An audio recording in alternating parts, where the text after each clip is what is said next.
Welcome to Konoha Crush, a clandestine effort to exhaustively research and document events occurring in and around the village hidden in the leaves. I'm Ruby. I'm Gwen.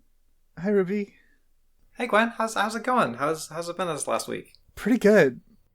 Yeah, you watched 3 episodes of Naruto, I hear? Yeah, I watched 3 episodes of Naruto, and for the first time in a while, I watched some other anime. So I've also been watching some anime, but I don't have any new anime to talk about. I was on hardcore catch up on the stuff I stopped watching a month ago when I stopped watching anime for several weeks. Okay. So there's new shows this season that I want to check out that I haven't seen yet. So hopefully next week I'll have something to say on that front. But Well, okay. So I have 3 things to talk about. That's great. The first 2 I will only mention as part of my grim duty. Your grim duty, okay. So some isekai came out, and you know me. I watch all of those. Or at least I make an effort to to at least start watching. Look at them at least. Uh-huh. You are bearing the sins and torment of this world on your back. You are heroic. So one of the new ones that came out is called Trapped in a Dating Sim, and I didn't watch that one because I read the description and thought, not for me. Right, that's the one about the guy. There's a guy and he's in an otome game or whatever, and he's oh wow, men are oppressed here in this otome game. This is terrible, right? Yep. Yeah, it doesn't sound like it's for me either. Yeah, so I didn't watch that one. I just want to cover my base to make sure everybody knows that I didn't watch that one. Okay. Yeah, that always seemed weird to me because, I guess I haven't played every otome game, or even a particularly large sum of them, but the ones I've poked into generally are not about oppressing men. And generally, Yeah. So it seems like maybe it's operating on some weird assumptions, but there's only so much conversation we can actually have about the show that neither of us watched. Mm-hmm. And then another thing that I did watch, but isn't an isekai, but it's still kind of related. So I'm going to mention it here. It's called I'm Quitting Heroing, and it's about a hero who stopped being a hero to go join the demon army. I didn't like it that much. Damn, that's a shame. That sounds like it could be fun, Yeah, the third thing I watched was The Executioner and Her Way of Life. I've heard about this one. I've heard a bunch about this one. There's been some buzz about it. This is one of the shows I've been meaning to check out. Yeah, I liked the first episode that's out. I liked it a lot. I have read some of the manga that's out. I have not touched the light novels. Mm-hmm. But yeah, as a sort of of the web of things that I'm into. Mm-hmm. That is kind of at an intersection, and so I'm interested, obviously. Yeah, it's got women who are gay, I believe. It's got women who, in the manga, they seem pretty gay. There seems to be an implication of of homosexuality, perhaps. It's got isekai bullshit, which we all know you love. And it's got isekai bullshit, which, okay, love is a strong word, but enthralled by...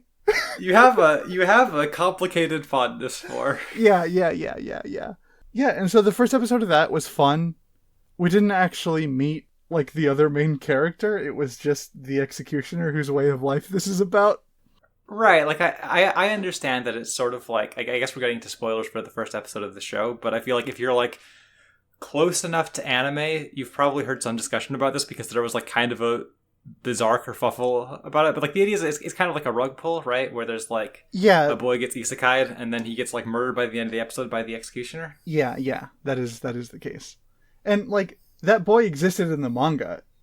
He was just a side character that the main isekai girl interacted with, and then was we saw get killed by the executioner as oh no, this executioner is bad.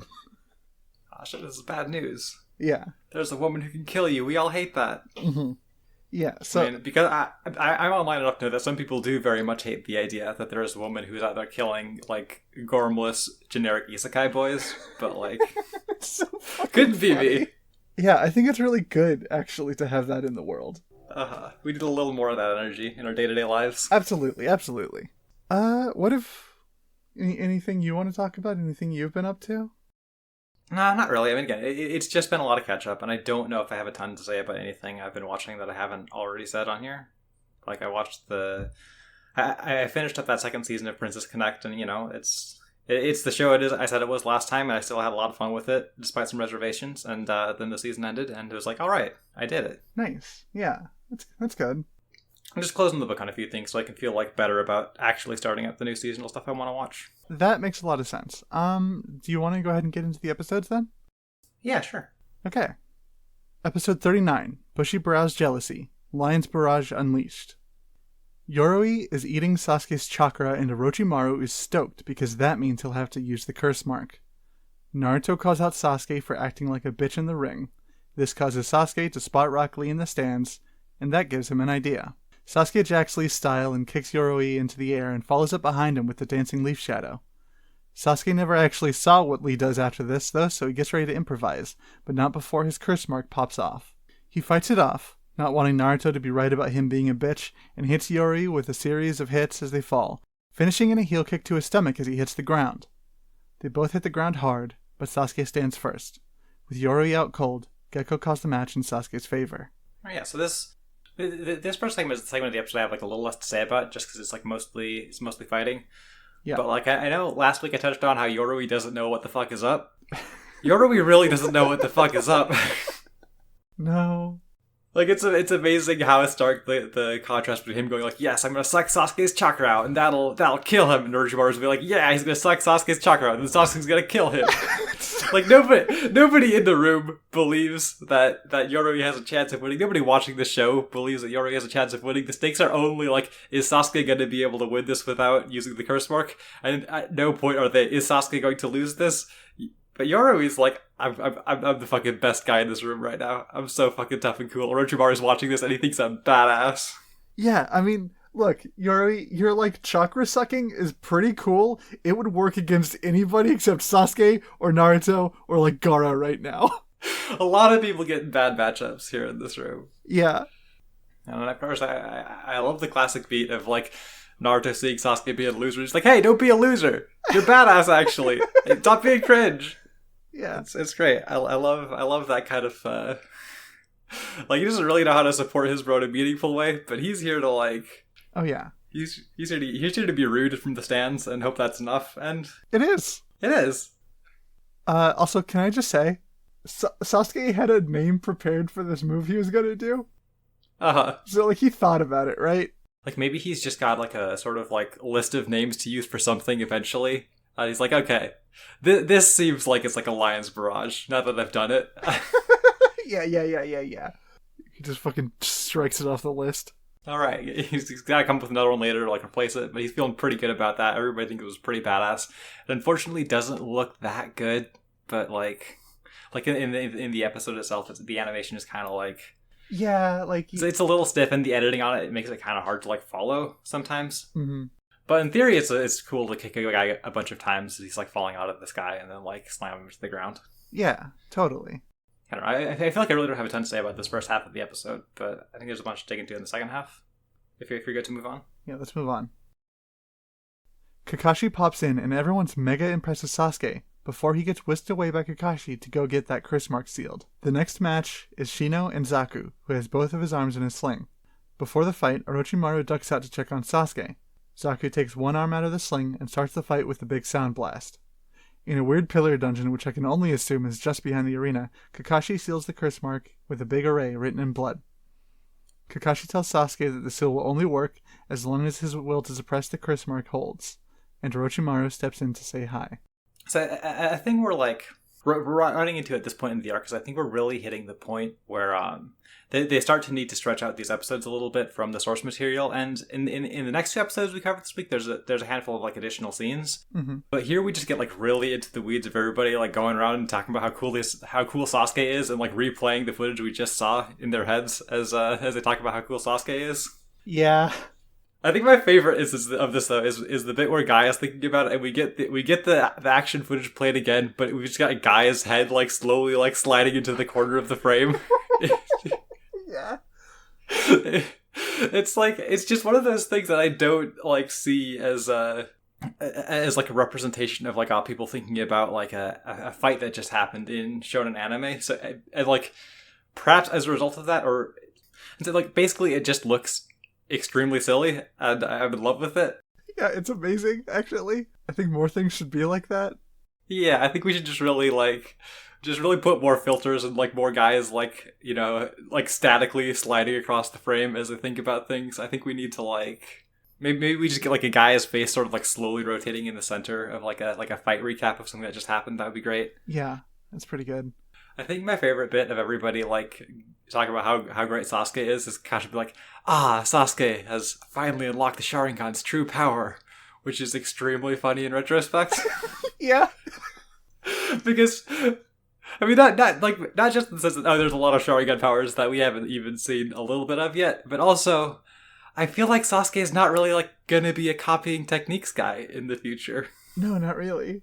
Like Kakashi's like he's happy that he has like a battle son who can also copy techniques with him. That's you know. Yeah, I mean like I'm happy for him.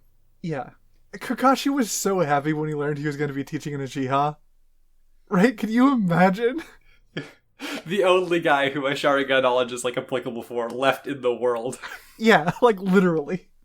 Well, I mean, to that end, also, it's just like, yeah, obviously Kakashi would end up with that kid, but like, you know. Mm-hmm. It's just, you know, so sometimes there's a thing you like that is very obvious going to happen, but you're still hoping for it. It's still nice when it comes through, and you know, I'm glad for Kakashi. Yeah. During this fight, Orochimaru, he needed to calm the fuck down. He needs to calm down a little bit. He's getting a little worked up, and I'm not here for it. Just like a few times we just cut to Orochimaru just like breathing weird. It's really weird. He's getting his tongue all out, and it's like, man, could you calm down? Could you fucking cool it? Is nobody seeing this? Is anybody looking at this guy? Is nobody seeing this pervert? Is nobody seeing the tongue pervert? I feel like we've got to be more on alert about tongue perverts at this point. They just don't know about spies. They don't know about spies. It's so sad. It's so hard for them in this world where they don't know about spies. There's also a bit here where like where we cut to the sand ninja as they're like watching after the fight, and like from this extremely minute shift in Gaara's posture, Kankuro's like, oh god damn it, my fucking little brother wants to murder people again. Calm down, please. It's not the time that you gotta wait your turn. It's great. Kankuro's like such a loser. It's amazing. Kankuro's amazing. I was like that. I'm like surprised how like delightful I find Kankuro whenever he's on screen, because I feel like he kind of fades into the background compared to the other two like Sand Trio with Sand siblings in my mind. Yeah, he's really fun right now. Another bit we're talking about here is where the doctors are all coming out to like come handle Sasuke after all of that. Gosh, she's like, no, doctors, fuck off. I got this, Sasuke. Don't talk to doctors. I got everything you need. It's fine.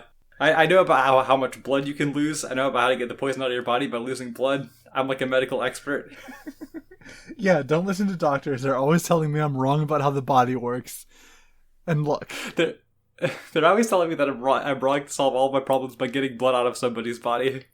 In this case, it's not even going to be yours. It's going to be mine. I'm going to get blood out of my body later in a back room somewhere, and we're gonna get this all patched up. Look, taking blood out of bodies can do a lot of good. It can do so much. You can seal curse marks. You can get rid of poison. You can murder. You can get a bunch of dogs to show up. Dogs show up? Just think of all this fucking modern medical science that isn't about getting blood out of your body to do shit. Ooh. Yeah? You can get your childhood friend to give you one of his eyeballs. Yeah, that's right. Every time Kakashi bleeds, it's a W. Let's see if that like I'm gonna like be paying attention to this. I'm gonna see if it's always a W for Kakashi every time he bleeds going forward. He could be. It might be. Yeah, another bit I want to talk about here is like as we move on to the next match. Well, we get this moment with Dosu and Zaku, and Keen's just there. Keen's not really like in the show. No, but of course not. She's a girl. Of course not. But like we get this moment where like you get this sense of Dosu kind of like getting this unpleasant understanding of his place in the world. And he like sees Orochimaru just like fuck off to go somewhere else while his students are fighting, and as like immediately contrasted with Zaku, who's just still in full on boisterous jobber mode. Who's like, yeah, that's right, I'm gonna fucking kick this bug kid's ass. He does a good job. He really comes out strong in this episode. He really, it's in theory a good matchup for him because Shino is one of the 6 people in this room that don't know what his weird arms do. Yeah. We'll see how that plays out next episode. But right now he's feeling pretty good about it. He's got his trick of he's doing his punch, but it's a fake out to do his sound blast, and that's like a pretty solid like opener move, Yeah, for sure. He's sure he's got this in classic Orochimaru's goon fashion. Mm-hmm. Yeah, bud, you're gonna do great. You're gonna do great, Zaku. But that's not important right now. That's not important right now. What is important right now, Gwen? Kakashi has a really bad grasp of who Sasuke is as a person, I think. Right, yeah. Like, he's like, okay, Sasuke, I got this curse sealed away. As long as you don't want this evil curse power, and as long as you don't worry that you're not strong enough for something, and as long as you just feel really confident in yourself and feel good about yourself, this'll go great. Yeah, it's gonna work perfectly. You'll be fine.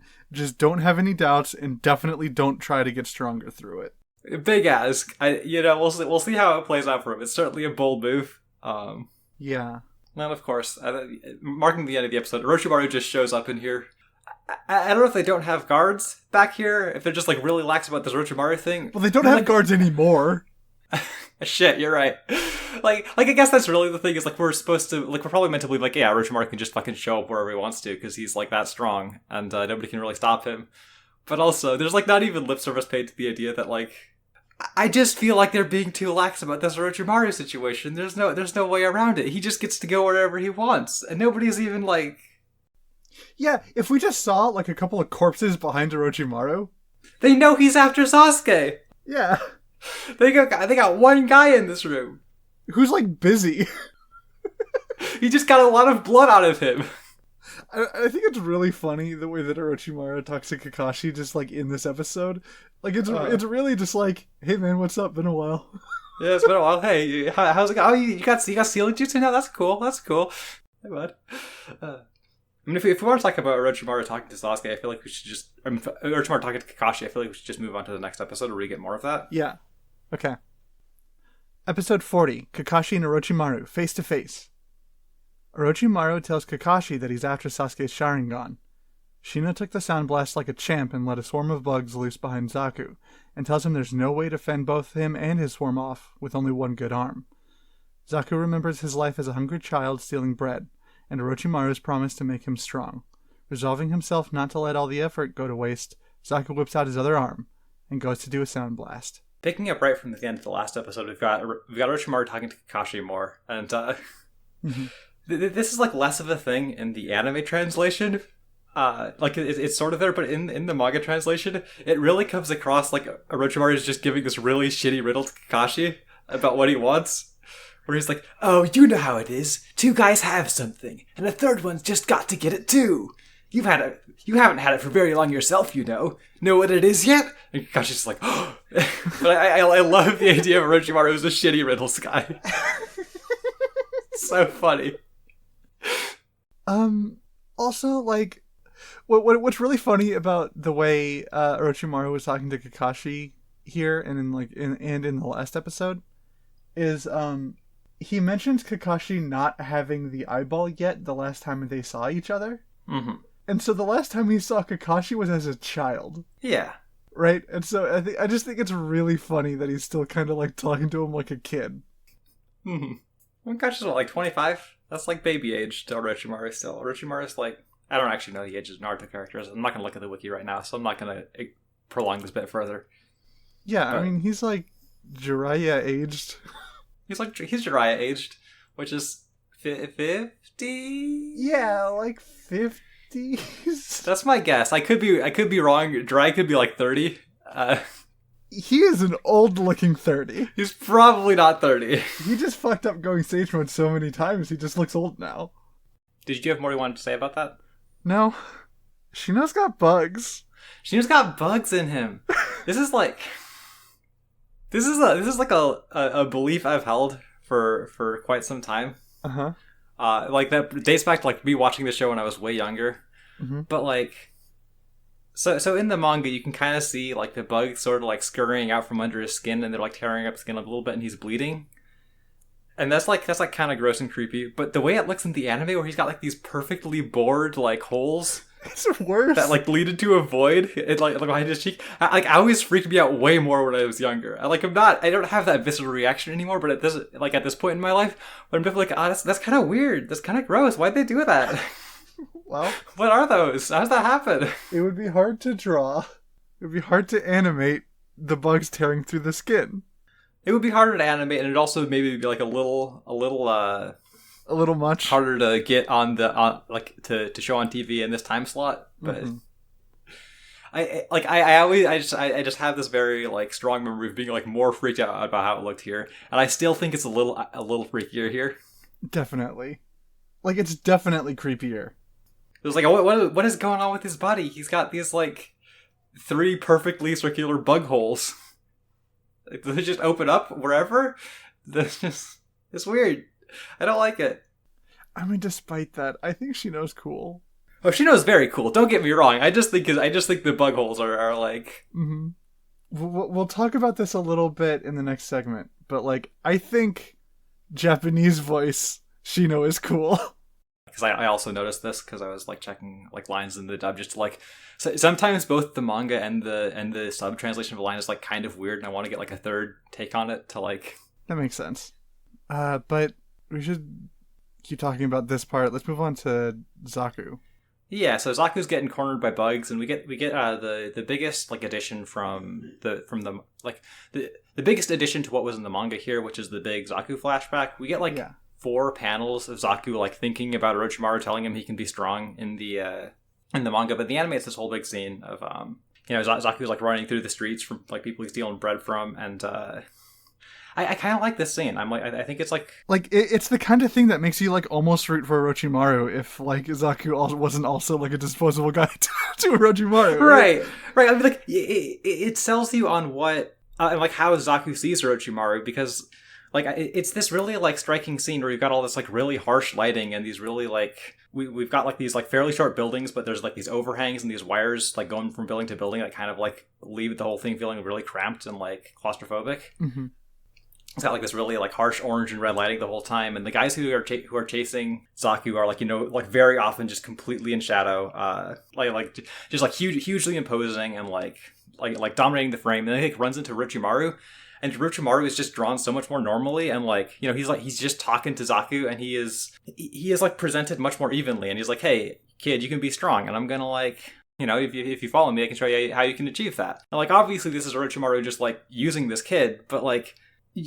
I think it does a really good job of succinctly selling the idea that Zaku is was very, very willing to buy into that. And there's like a second component to the Zaku flashback also where he's like, it's like at night and he's fighting some ninjas somewhere, and like we don't get like a super explicit definition of what's going on here, but it definitely seems kind of like he's sort of getting used to his like fucked up arms and kind of hates it. Yeah. He's like really hesitant to fire them off, and he's like really like shook when it happens. But like he's like, well, shit, I gotta fight like 50 dudes for Orochimaru, so this is what I'm doing. I'm firing off my weird, terrible arms. Do you think Orochimaru gives the special boy treatment to everyone when like they first probably meet? at least a little bit, right?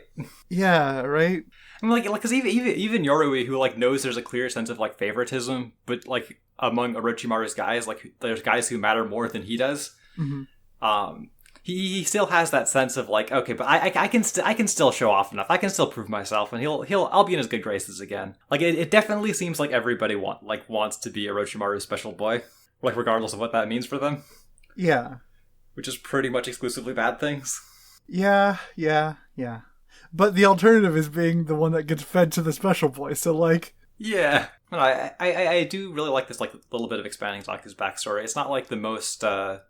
It's playing in some like pretty standard tropes, but I think it's like visually well presented, and yeah, it's like it is a good background thing to like pad out an episode with, right? Like yeah, it is pretty much exclusively additive to like what this scene is doing. It doesn't like get in the way or like muddle anything, and it also just looks pretty good. Like the storyboarder and director on this episode, Rion Kujo, is not somebody I was really paying attention to before now. Mm-hmm. But I think like the bits of this episode where he gets to diverge from the source material a little bit and add his own spin on it wind up being like really distinct and flavorful looking. And I was like really happy to see that.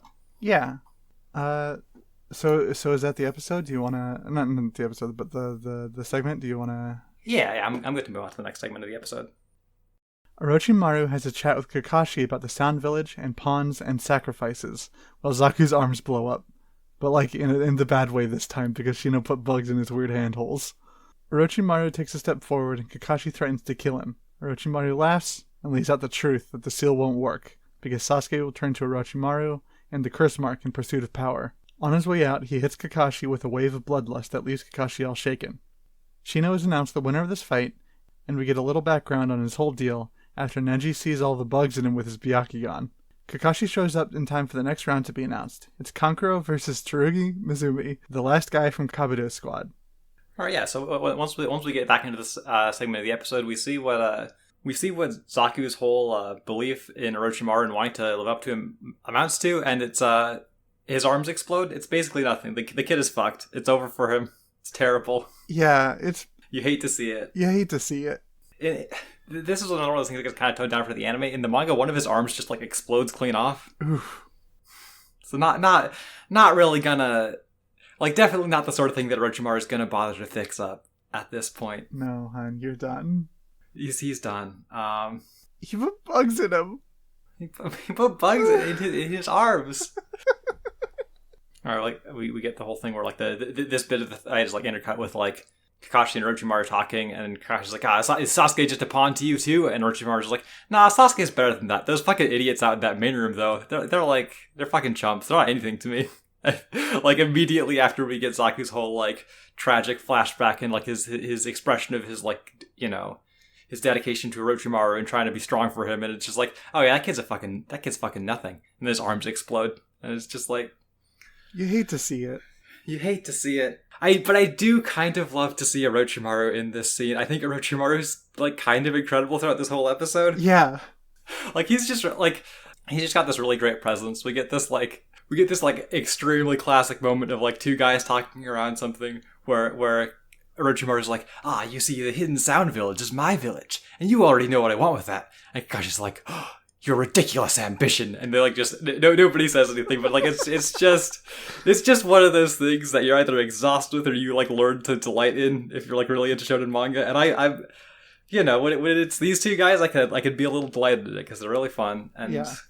Like I really like how like the shit that Orochimaru is doing is like on a more blatant and like clearly legible to everybody watching, like, oh, this is bad, but also Orochimaru is just kind of like it's still basically the same shit that's going on here, like at all the big villages at the tuning exams, because everybody just got a big speech about how, you know, they should be ready to die to you know, forestall whatever big war like for like a little bit longer. Yeah, I mean, the only thing Orochimaru is doing wrong is recruiting outside his village. Like, Orochimaru is a guy who sucks, but, like, in the context of, like, everything else sucks just as bad, so he gets to be, like, kind of dramatic and extra about it, and that's really fun. Yeah. And I also really love him being, like, looking at the seal Kakashi puts on Sasuke, and he's like, oh, okay, yeah, I was just here to check what that was. That's not gonna do anything later. Like, I know what that kid's deal is. And, like, let's be honest, you know what that kid's deal is. So that was basically just, like, a bullshit thing you put on him. And he's like, I'm gonna see him later. I'll peace out. Yeah, also, it was really funny that you thought you were gonna be able to kill me for a second. It's, yeah, like, great prank. Like, why did you imagine your head falling off for a moment and then just think about that? I guess I'm gonna go watch some fights. I think you're gonna be kind of lame again. I don't know. What's great is that Kakashi gets it, and, like, it's not even from a moment where, like... Because in the forest, the kids got it after they, like, locked eyes with Orochimaru. Orochimaru doesn't even turn around. Kakashi just gets it. It's great. Orochimaru's kind of got swag, you know? He's kind of like... Yeah, I'm starting to realize why I started following this guy. Yeah, he's, like, kind of cool. Like, I think I could be, like, really powerful under his instruction. I think it's going to go really well for me. Yeah, I just have to look out for little boys with curse marks. Yeah, and make sure. I'm not taking any missions to go fight those guys if I can avoid it. I think that's like, yeah. Well, okay, so like our mission is to keep track of all this shit that's happening. So obviously we're in the loop. Yeah, we're fine with it. We're cool. We're safe. Yeah. We're Orochimaru's cool people that he likes and trusts. Mm-hmm. Right? Because, like, what are we going to do? Betray him? Absolutely not. Yeah, where would we get our estrogen?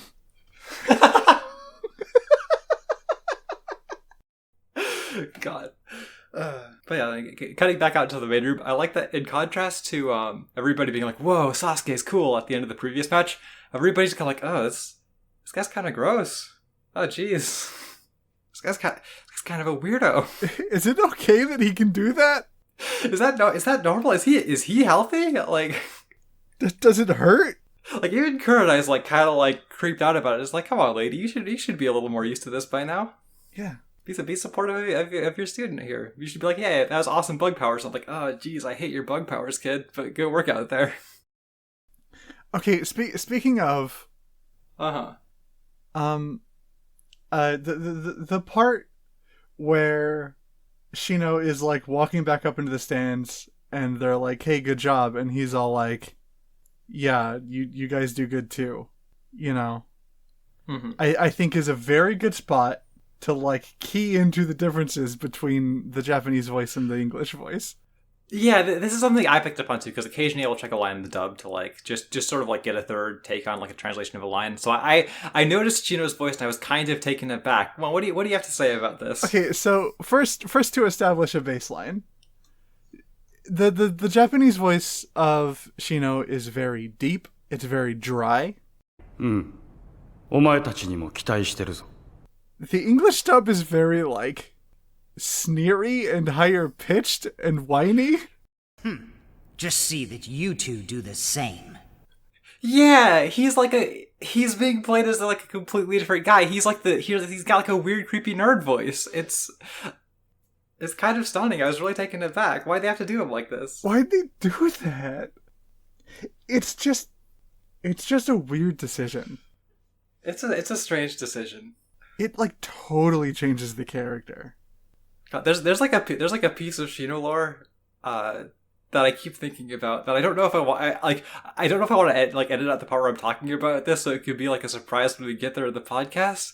But I kept thinking about it through this episode where everybody's like kind of creeped out about Shino and thinks he's kind of weird, because there's like an anime only episode in the middle of Shippuden where there's a joke about how big Shino's dick is. Okay. So Shino is the only character in Naruto with canonically a big dick, and I was just really. Well, he's got to fit the bugs in there. It's been like haunting me. It's been haunting me for years, and like now that Shino's on screen again, I'm like, everybody's so mean to him. They don't know how huge his meat is. We need to double back. To the voice for a second, because like you know how it makes Shino like a totally different guy the way he's acting in the English. Everybody talks about him like he's still that other guy. Yeah, it's amazing. It seems kind of jarring to watch, but I'm not the one watching the whole show that way, so yeah. Because like most of the other voices are pretty like good / similar, right? Like. Yeah, like I'm not like a big dub person. I don't have like a super clear idea of those voices, but like whenever I do like check in on something, I can tell they're like angling for a similar thing most of the time, and so it's weird to find one of those rare cases where they're just going for something else completely. Yeah.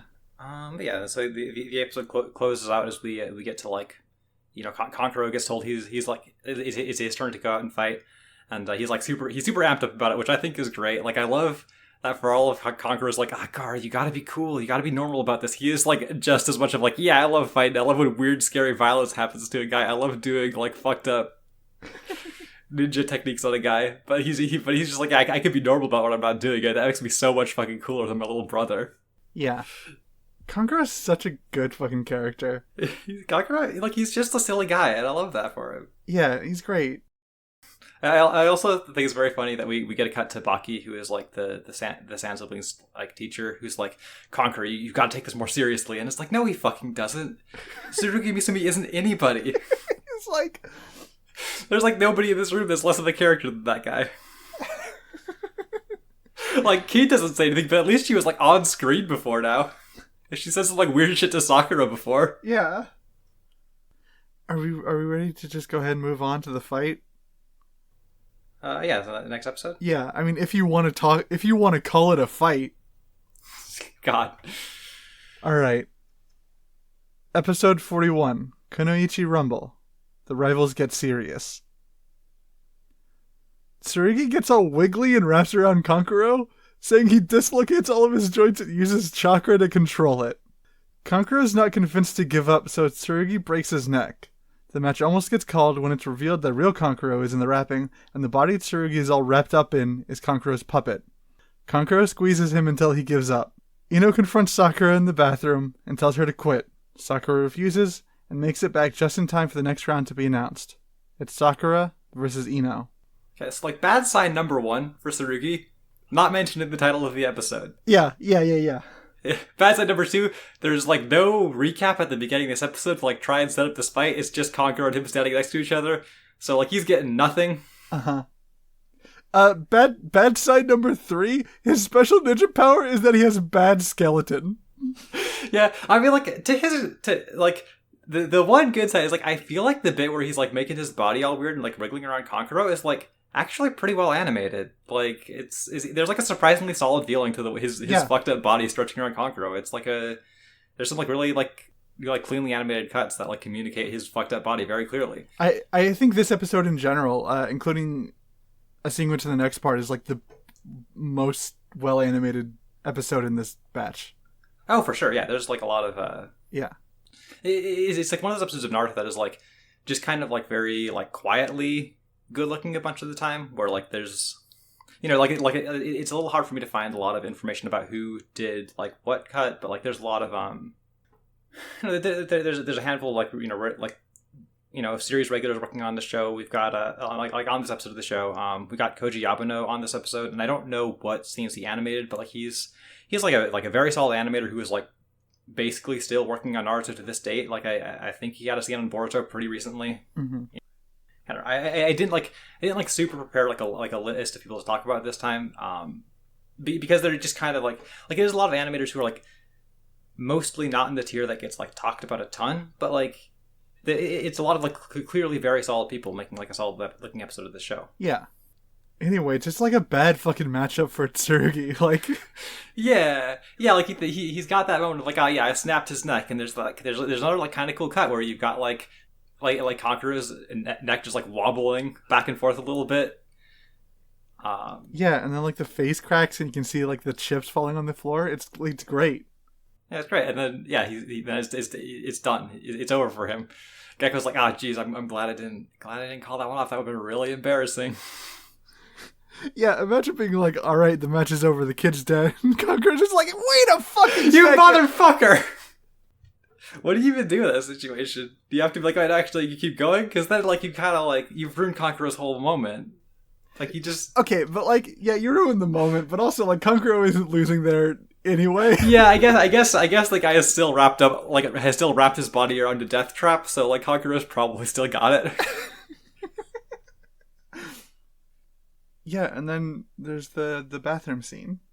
This is probably the anime's biggest addition to this episode. Like this whole scene just doesn't exist in the anime. Like it's a fine scene. I don't actually have a ton to say about it in terms of like what it's doing, because it's just kind of like hitting a lot of the same beats with Ino and Sakura we've seen of like, yeah, they're like kind of trying to like Ino's like, Sakura, you should quit, and like you can kind of tell there's like an undercurrent of worry. The thing that's like the thing for me with this scene is that it just winds up feeling kind of weird. Both in the sense that it's like, oh, these two go off for like a bathroom break, and I guess they just put the whole like preliminaries on hold, and then like immediately go back and get the and get matched against each other.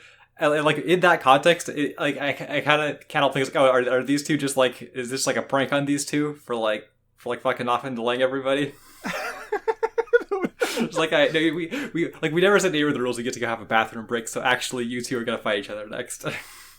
Yeah, I think that's just the case. Everybody just confirmed while they're out of the room, and they were like, thought it was going to be really funny. Yeah, Kakashi was the one that suggested it. Yeah, he's like when the matchup comes up on like the computer, he's like so ready to like, point out to Sakura. He knows what's happening. Yeah. He's in on it. It's actually like another like pretty understated but like nice looking cut where like you've got the bit of like Kakashi looming over Sakura's shoulder and like pointing her towards the like computer screen that like shows the matchups, where it's like, yeah, here's like, it's just like a really clean translation of a few panels from the manga into like a very coherent moment, and it's not like big and flashy, but like it just scans really well and looks. Yeah, I don't know. Yeah, that part stood out to me too. It looks really nice. Just kind of like a subtle like, oh, the framing of this is like neat, you know? Yeah. Yeah, so we get the fight announced, and like everybody's kind of like going around and thinking about what this fight is going to be, and it's pretty standard stuff.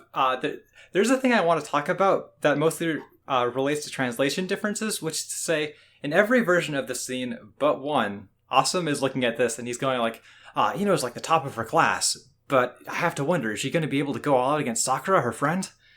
Except for the official English manga, where Asuma is basically like, yeah, Ino looks tough, but actually she kind of sucks shit, so I don't know if she can even fight Sakura well at all. Wow. Which, I mean, it's one of those things where like, oh, the line is completely different in one of these versions, so I have to go and check a bunch of extra translations to like, because I don't know Japanese, so I can't check what the original was, so I just kind of have to see what the consensus on like all the different translations I can find is. And every one of them is like, yeah, he's like, all right, Ino's a good kunoichi, but like, it's going to be hard for her to go all out against her friend, except for this one where like, I'll like paste it to you so you can see the exact wording, and I can like, I'll like put it, and I'll like link it beneath the episode on Twitter also. Mm-hmm. But like, he's just like a dick to her in the fucking in the manga for no reason, because it doesn't seem to be what he's saying in any other version. If she can even give Sakura a good workout, come the fuck on, dude. Come on. But yeah, we get to move on to the... Yeah. The fight starts and Sakura holds her own pretty well against Ino. And after Neji says some rude shit, Ino gets an opening and pulls her punch in favor of an open hand slap. This causes Ino and Sakura to confront some feelings they have about one another, but not in a gay way, despite everything. Sakura vows to stop living her life trying to catch up to Ino and adjust her headband, wanting them both to take this fight seriously so Sakura can surpass her. Ino remembers the two of them saying they'll wear their headbands on their foreheads when they're real shinobi, and follows suit.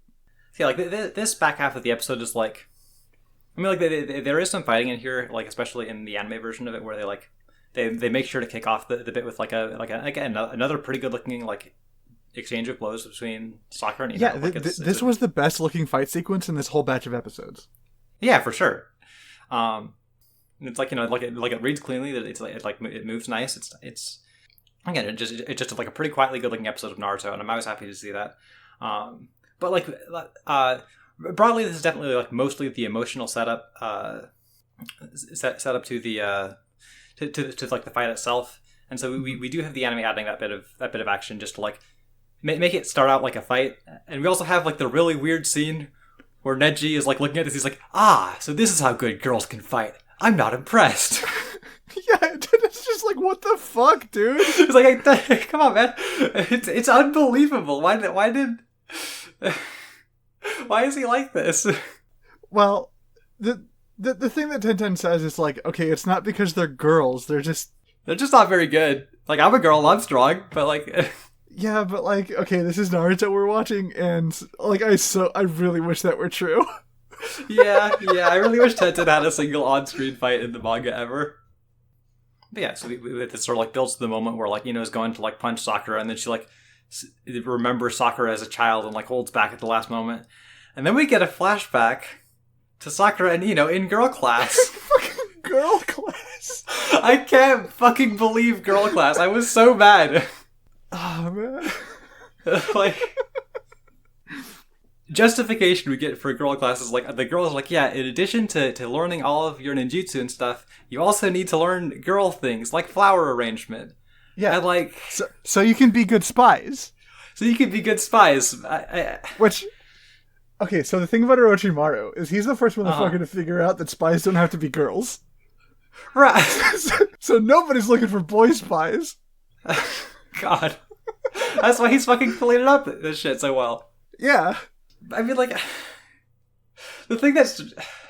The implication of this is like, oh yeah, being a spy is like going and pretending to be like a normal woman somewhere else, which I feel like a normal woman who just, I guess, does flower arrangement all the time somewhere else, which I feel like is not doesn't give you great access to information, generally speaking. no, you want to go and be like a secretary or Yeah. Or like or just like a ninja from a different village. yeah. I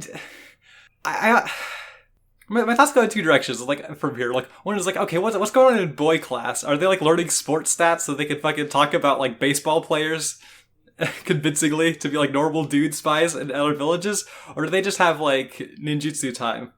Yeah, I don't know. Because like presumably they're doing something right now, and I have to know, is there like a comically fucking gender roles enforced like boy class time that they're doing? All right, everybody, this is how a truck works. Truck works. We're gonna teach you how to spit. And the other thing is, like, in the world of Naruto, it is trivially easy to look like any other person in the world. Like, this is like one of the things you have to learn to graduate elementary school. Yeah. So, like, it just seems like this is information that, like if you're gonna teach people like skills to like blend in and be normal, I feel like maybe you just teach everybody all of these things so they have access to a wide range of disguises and can perform all sorts of roles while pretending to be another person undercover. Girl class, though. I do want to say about girl class.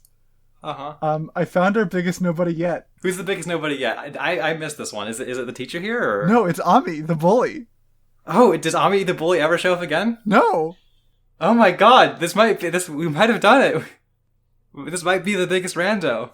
I think in the anime, she is one of the background characters that is seen fawning over Sasuke, and that's it. All right, yeah, that might. We might have like finished our like rando hunt already. I'm still gonna be looking for randos. Yeah, but yeah, okay, well, like, totally, but like, I feel like to be a rando, I feel like Ami is at a position where like she's not enough of a character to be that much of a to be a proper rando. You know what I mean? Does that make any sense? Maybe what is your criteria here? I don't know. I just feel like I don't even know if I know how to articulate it, but like she is so like she shows up, she says like two mean things to Sakura, gets some flowers in her mouth, and then her like cronies are like, Ami, oh no, you're poisoned. Yeah. And like I feel like the biggest nobody is like in the one scene that they show up, they are a bigger character than that. You know what I mean? Okay. Right? So like, all right. It's not about having the least amount, it's about having the most amount once. Okay, all right. I can accept that then. So like you know, we're giving Ami an honorable mention for like successfully never showing up again. Yeah, yeah, right. Like she is top of the leaderboard now, but like they're like she is like very far in one direction on like the scoring criteria, but there's like potentially another direction that can be filled further. Yeah, I think that makes sense. That makes sense to me. Speaking of Ami, though, another thing I really hate about this girl class scene, is there's this element of like, oh, the girls are like bullying each other based on like you know, it's like, oh, Ami, your body is like so lacking in curves or whatever, and it's like, there is nobody on the planet I want to see I want to see less writing about like girls talking about their developing bodies than Masashi Kishimoto. Masashi Kishimoto, shut the fuck up challenge. Get out of here. You just invented girl class. Go sit in a corner. Think about what you've done. I hate your ass. You just push him over and start kicking him. And like the rest of this episode kind of winds up being like an act of trying to disentangle like the parts where like the things like girl class and all of the gender bullshit from the parts where like I see the Ino and Sakura dynamic that's being presented to me, and it's like I could buy into this, you know? Like, yeah. Can we talk about the dynamic for a second here? Yeah, totally. Like, it's a little bit gay, right? It's a little bit gay, right? Like you like, I mean, you tell me about like two rivals in like a shonen manga, and like one of them is like, you know, kind of weak as a kid and needs to rely on the other one a lot, but like eventually she starts she starts wanting to like be stronger, and like that desire for strength is like growing a distance between her and like and her friends, and like there's all these like complicated feelings about like the distance between the two of them, because like they want to be close, but like the weaker girl is like, I don't know if I can be friends with you without feeling like I'm in your shadow, and I hate that. And yeah, maybe this is just me who is like, I am like a sucker for shonen manga rival dynamics like 100% of the time. Yeah. But like I think there's like some really solid groundwork here. Like Yeah, and like a lot of the stuff about when Ino is talking about Sakura and how like, you know, there's the scene with the flower where like Ino puts the flower up to her hair and like makes Sakura tell her she's cute. yeah, I mean, like, a lot of this is like, oh, this is Masashi Kishimoto going, this is what girls do, but also a lot of this, like, rivalry is about, like, oh, these girls think the other one is cute, and they, like... Yeah, so, okay, I'm gonna put my hat on right now. You know the hat. Yeah, I know the hat. So, you know how in Naruto, the comic and the show that we're watching, their rivalry is kind of predicated around Sakura liking Sasuke and Ino also liking Sasuke? Yeah. What if it was instead about Sakura liking Sasuke and also Ino liking Sakura? Okay, yeah, I could go for that. I think that would be pretty good. Yeah, that's pretty good, right? Right, because there's still that, like, jealousy aspect to it, but it's, you know, it's different. Like, I don't know why, gives a fuck about Sasuke other than, like, oh, he's the cool boy that all the girls like. Like, Sakura's at least, I guess, had, like, a moment with Sasuke once at this point. But, like, I mean, he also had a lot of moments of, like, Sasuke being mean to her, but, like, I don't know, maybe that's her thing. Mm-hmm. And, like, Sakura is a well-established straight ally, so, like... Poor, I feel so bad for her. Right? And, like, I really like the moment of, like, oh, they've both resolved to, like, not wear their headbands until they're ready to, like, as headbands, until they're, like, ready to face each other head on. And so, like, at the end of this episode, they're both putting their headbands on and, like, getting ready to fight. I think that's cool. I think there's, like, I am just so willing to buy into this stuff, and then every once in a while I have to, like, I notice there's, like, a little bit of glass in the food that I'm eating. Where they start, like, yelling at each other about how, like, oh, Sasuke is never gonna like you, and... So, I have a question. Yeah? Who does Ino get with later? Sai, who we have not met yet in the course of this podcast. Okay. The foundation of their relationship is largely that Sai calls her ugly once by not understanding social customs. And that's basically all the interaction they get. Okay, so they're both gay? Yeah, I guess so. Okay, so they're both gay. They're beards. Yeah, they're beards. All right, they have a child out of convenience, and they're both gay. Mm-hmm. Okay, that's good. The last thing that I want to talk about here, at least, is I really like the bit where Naruto's watching this, and he's like, I don't get why they're so, like, heated up about this. Like, this is just a fight. Like, Naruto doesn't understand what rivalry is at all, despite being extremely in it. I think that's beautiful. Yeah, he doesn't know. He doesn't know what having a crush is like. It's amazing. It's good. I also really like the moment where Kakashi's like, yeah, I mean, that's, rivalry is a mysterious thing. Not that I would know. It, like, looks over at Guy, and Guy's getting pissed off. He's like, oh, but that's such a cool response. It's so good. Really Kakashi good. And Guy are great. But also, like, I started having these thoughts while watching this episode. Like, do you think Guy kind of knows that, like, Kakashi had, like, a real, like, had a rival before, and, like, that kid's, like, seemingly dead, and Kakashi's got his eye in his head, and it's weird for Guy. I think he's, like, kind of jealous of this, like, dead kid that Kakashi's clearly still thinking about all the time. You think he lies awake at, like, worrying if he's Kakashi's real rival? Absolutely. Poor Guy. That's why he tries so hard. Oh my god. And, like, yeah, he's happy when, like, Kakashi is, like, having a competition with him, but he's, like, kind of bummed that it's always goofy stuff, because, like, he always feels like Kakashi's kind of holding back a little bit. But, like, he's still gonna give it his all, and he's still, like, really happy to spend time with this person he cares a lot about, but, like, he just can't escape the feeling that, there's another person that Kakashi felt more about, and it's so rough for him. It's really hard for Guy. Poor Guy. I'm really feeling for the guy right now. This is the most invested I've been in Might Guy, like, basically ever. Yeah. While I'm saying this. Damn. Anyway, that's my Kakashi and Might Guy fanfic. That's about all I had to say about this episode. Do you have anything else you want to talk about?